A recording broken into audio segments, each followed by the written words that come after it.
Hi there. In this lecture we're going to look at characteristics of waves. This is Heat 4 of Unit 8. Our key ideas: what are some ways to measure and compare waves? How can you calculate the speed of a wave? And why does the pitch of an ambulance siren change as the ambulance rushes past you? Alright, start looking at this first question. We're looking at the wave properties.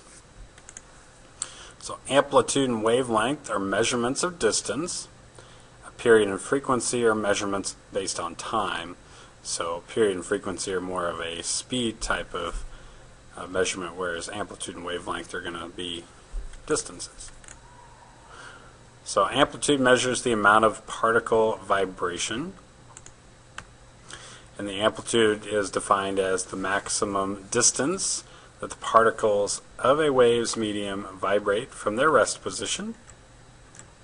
So for a transverse wave, this is measured from the rest position to the crest or the trough, and we typically measure this in the SI unit of meters. So the rest position is basically this dotted or dashed line that the wave oscillates above and below. So this is considered the rest position, and the amplitude is just that distance between the crest, or we could do from the bottom of a trough to that rest position. So it's how high or how low that wave is below that resting position. And then wavelength is the distance between two equivalent parts of a wave. So we can measure between the crest of two different waves, or we can measure between the trough of two different waves, or we could measure in the middle of one wave. Say this is on the downward slope here. We can measure on the downward slope of the next wave. So those are all areas that we can measure wavelength. This is a transverse wave. It's a little bit more challenging on a longitudinal wave, but a wavelength is either between these rarefactions or between these compression locations on a wavelength. So we can define wavelength as the distance from any point on a wave to an identical point on the next wave. So for transverse, this is measured from crest to crest or trough to trough, and we use the Greek letter lambda. So we use this little symbol. This is the Greek letter lambda to represent wavelength. And this is also expressed in meters, so we use the SI unit for meters. Amplitude and wavelength tell us about energy. The larger amplitude, more energy, so the higher the wave goes below or above the resting position, the more energy that wave has. A shorter wavelength equals more energy, so the more often these wavelengths repeat, the more energy, because that wavelength is repeating more frequently. So a shorter wavelength is more energy. Alright, the period is a measurement of the time it takes for a wave to pass a given point. So we can define period in physics, the time that it takes a complete cycle or wave oscillation to occur. So like, how long does it take for a wavelength to repeat itself? We use the period T, or the symbol T, sorry, and we measure this in seconds. So period is measured in seconds. So here in this diagram, the time or the period is 2 seconds. So we can look, how long does it take? So here's this crest, and then it goes down, and it continues to move. So it's up here, and then it's moving along. So here's 1 second, and then it gets to this individual after 2 seconds. Just an example.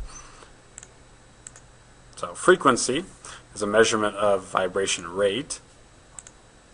So we define this as the number of cycles or vibrations per unit of time. Also the number of waves produced in a given amount of time. We represent frequency with lowercase f, and this is expressed in the SI unit hertz. And actually we can also call it inverse seconds. We can represent 1 over s, or s to the negative 1. but we can change that to just equal hertz. So hertz is just how many cycles or how many vibrations we have per second.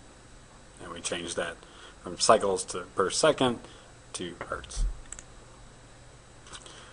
So in this diagram, our frequency is half a hertz, or 0.5 hertz. So we've got 2 seconds. Well, we can inverse the period, so 2 seconds becomes 1 over 2, which is 1/2. So that's another way to do it too. To go from frequency to period, we can just invert the value. So the frequency and period of wave are related inversely, like I was just saying. So frequency equals 1 over the period, or the frequency is 1 over t, so 1 over the period. Or we can flip it and say the period is 1 over the frequency. So we can flip both sides. So next thing we have is wave speed. How do we calculate the wave speed? Speed of wave is equal to wavelength divided by the period, or to frequency multiplied by the wavelength. So 2 different ways to solve the same thing, depending on whether we're given period or frequency. So wave speed equals the wavelength divided by the period, if we are able to find the period. And speed is always measured in distance divided by time. So wave speed equals a wavelength, which is the distance between 2 identical points on the wave, divided by the period, or divided by the time it takes to move that distance. So speed we can represent as v equals lambda divided by t, or v equals lambda divided by t, or wavelength divided by the period. Wave speed also equals a frequency times time, so we can invert the time component of this, because we said frequency is 1 over t. Oops, sorry. So wave speed could also be the frequency times the wavelength, or v equals frequency times wavelength. And this should be a lambda. So let's look at an example. Strings of a piano that produces the note middle C vibrate with a frequency of 262 hertz, or 262 cycles per second. It's another way to represent hertz, or vibrations per second. Different ways you can say the same thing. If the sound waves produced by this string have a wavelength in the air of 1.3 meters, what's the speed of the sound wave? So we're given frequency and wavelength, right? So we're going to list our given values. Frequency is 262 hertz. Our wavelength is 1.30 meters. And we want to know the wave speed. So to find the wave speed, we just take the frequency times lambda, and we'll plug these values in. 262 hertz times 1.3 meters. And we can rewrite hertz as 1 over seconds.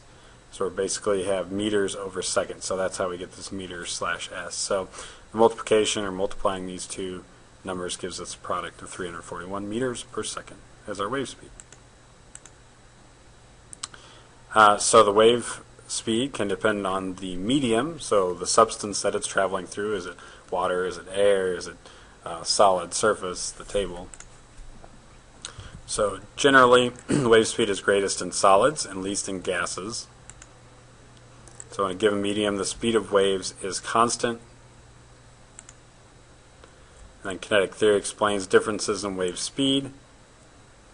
A light has a finite speed, so we can't change or adjust the speed of light. It's always constant. If this were able to change, then we'd have some issues with some other things. So speed of light is constant. We use the symbol lowercase c. So we have 3.00 times 10 to the 8 meters per second. I think it actually is like 2.998 or something like that. So it's easy just to round it up, so we have an easier number to deal with. So really big number. It's really fast. And then we can talk about electromagnetic waves as well. So the speed of light for an electromagnetic wave is equal to the frequency times the wavelength. Alright, finally the Doppler effect. Why does the pitch of an ambulance siren change as the ambulance rushes past? So motion between the source of a wave and the observer creates a change in observed frequency. So the frequency is constant, but because the position relative to the observer is changing, that gives you a different frequency. So pitch is another word we use, determined by the frequency of sound waves. Define pitch as of a sound, how high or low it is determined by the frequency at which sound waves strike the eardrum in your ear. A higher pitched sound is caused by sound waves of higher frequency. Frequency changes when the source of the waves is moving, and we can call this the Doppler effect. So the Doppler effect is defined as an observed change in the frequency of a wave when the source or observer is moving. Doppler effect occurs for many types of waves, including sound waves and light waves. One quick note, if we think about an ambulance or a train that's coming towards us, the frequency or the pitch of that sound will actually be at a higher frequency when that object is coming towards you, but then because all those sound waves are compressed, but then when that object's past you, those sound waves will spread back out, are going to be farther apart, so then the frequency or the pitch decreases. The frequency decreases. So, thanks for listening.